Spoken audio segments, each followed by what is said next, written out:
Hello once again to everyone. So today we will be doing another fragrance review and ngayon po we will compare two fragrances. Ayan. So ito kilala nyo na. We will compare Lattafa's Nudge Dia and I have a decant here of Rasasi Hawas. So ano ba yung difference nila? Are they the same? Stay tuned po. Ayun. So again guys, now we will try to compare ito pong Nudge Dia ng Lattafa at ito pong Hawas ng Rasasi. For sure, kilala nyo na to at siguro marami na ring nabudol sa inyo nitong mga frags na ito, no? So, ito pong dalawang to, kinukumpara sila madalas sa frag community and ngayon, rightly so, we will do that, no? We will try to compare their scent profile, their performance, are they clones of what fragrances? So, ayun, sasagutin natin lahat yon. So, ang ginawa ko po dito, I have divided yung ating pong topic. So, number 1, yung scent profile nila and notes. Of course, you could check that out sa Fragrantica and we will post it somewhere here ngayon. No? So, number 1, Nudge Dia by Lattafa. This is a 2020 release. Matagal-tagal na rin po. And yung scent profile niya, if you would look at Fragrantica, citrusy yan, fresh spicy, aquatic, may woody notes, no?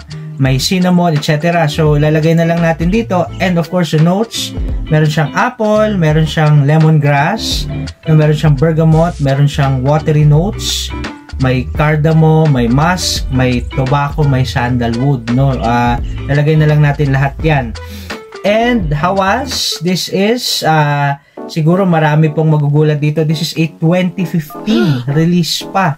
No, and the scent profile, hindi po nagkakalayo sa Nudge Dia, fruity, aquatic, sweet, ambery, may warm spicy accords, etc.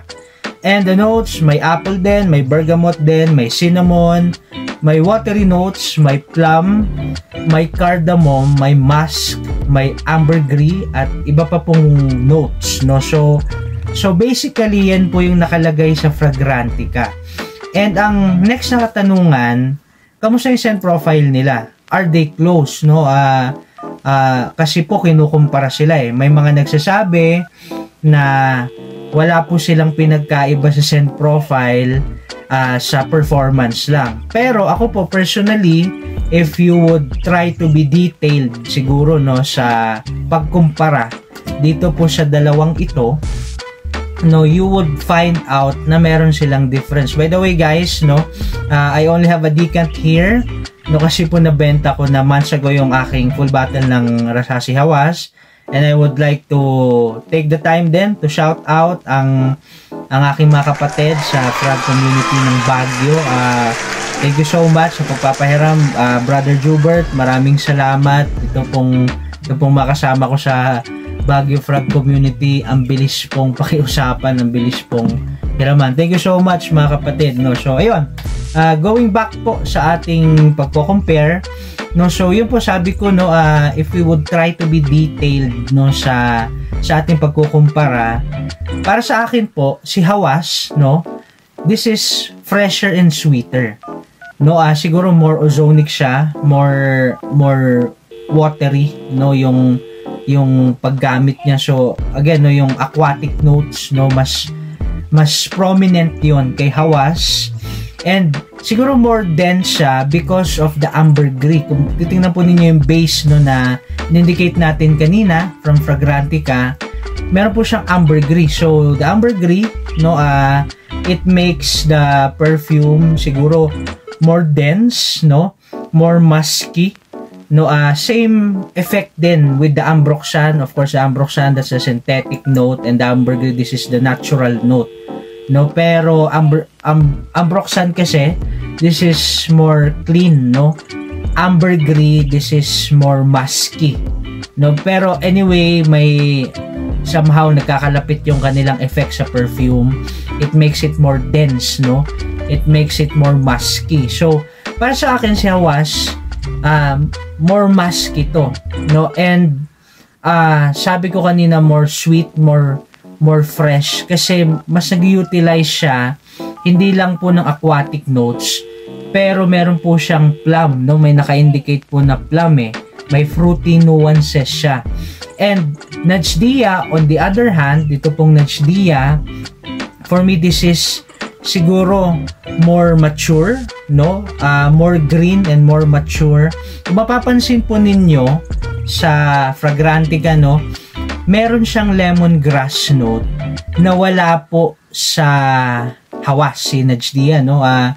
Yung lemongrass kasi, it amps up, halimbawa may bergamot, may lemon, it amps up, no? It makes the citruses more earthy or nagbibigay yan ng kakaibang twist, no? So meron siyang lemongrass, and if you would look at the base, no, meron yang bukod sa musk, no, meron siyang sandalwood. Of course, sandalwood, that's creamy, no. Isa po sa siguro nag-utilize ng sandalwood, to give you an idea, is Santal 33 ng Leila Abo, no. So prominent yung sandalwood dyan, and meron po siyang tobacco, so may kakaiba siyang twist, no. For me din, no, again, no, yung nag-a-add sa maturity nito, no, yung lalim niya, para sa akin yung use ng cardamom. Actually po nung tinatry kong i-determine ito pong Najdia, no, sabi ko para siyang may kakaibang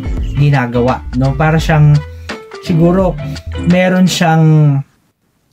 po siyang ibang klaseng depth, no, na hindi mo talaga mahahanap ng buo or in comparison sa Hawas.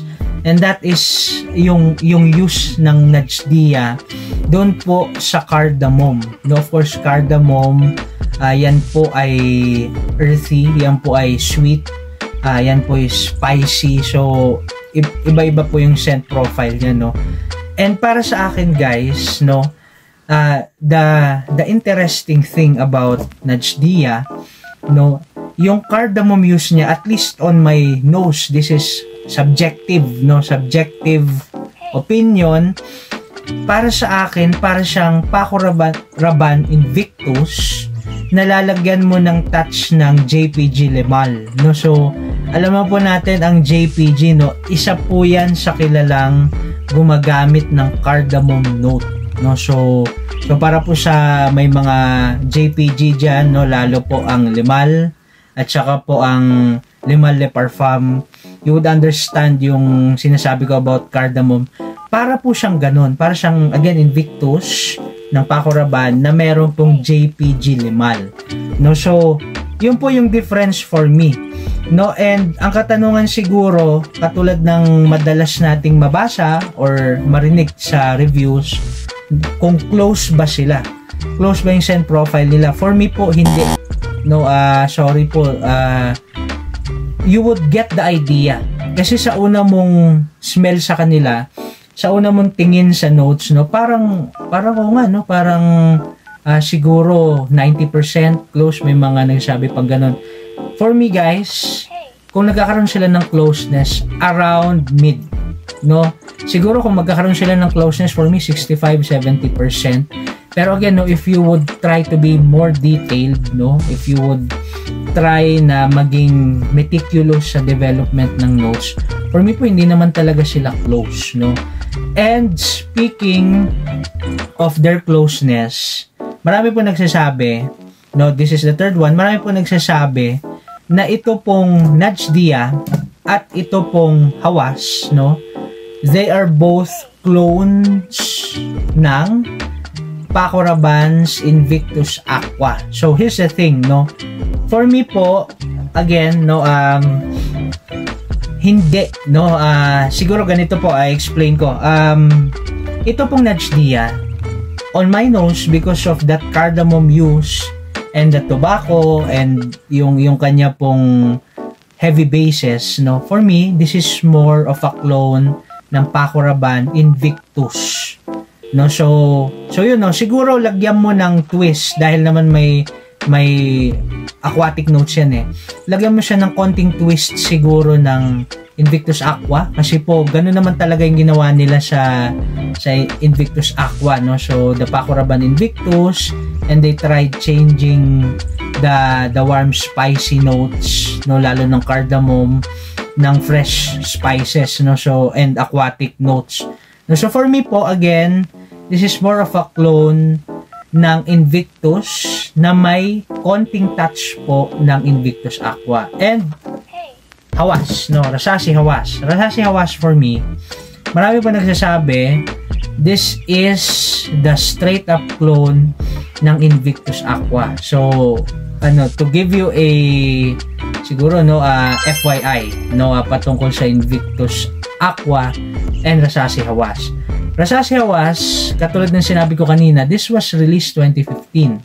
And interesting enough na si Invictus Aqua, he was, or the perfume was released 2018. So, nauna po ito ng 3 years. No, ito pong Rasashi Hawas, no. Para po sa akin siguro ganito.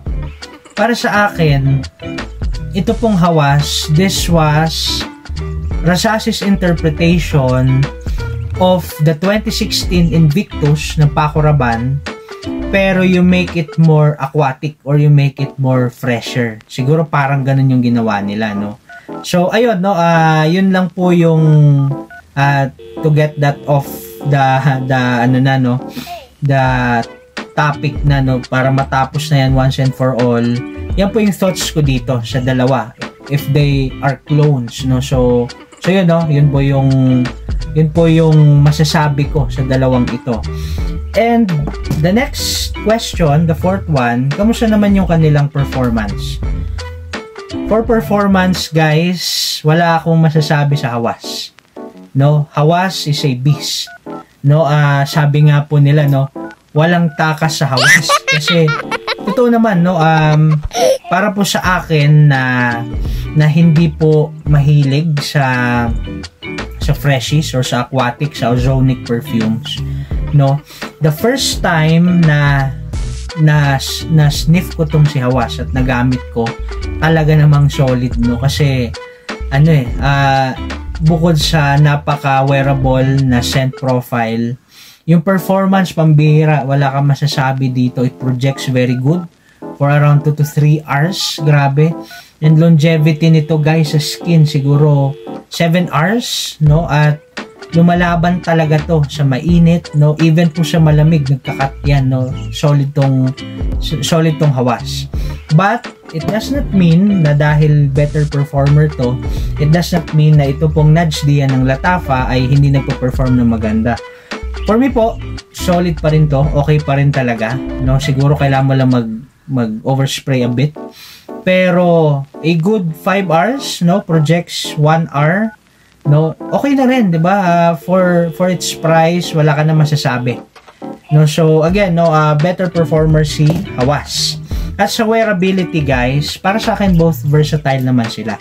No, pero siguro para sa akin si Invictus, or sorry po, the Najdia one, the Lattafa Najdia, mas magagamit mo siya on formal occasions because of that cardamom, no? Parang kung paano ninyo gagamitin, kung sino po sa inyo ang may Lima Le Parfum or Invictus ng Paco Rabanne, siguro close sa kung paano ninyo i-utilize ng paggamit yon dito po kay Najdia.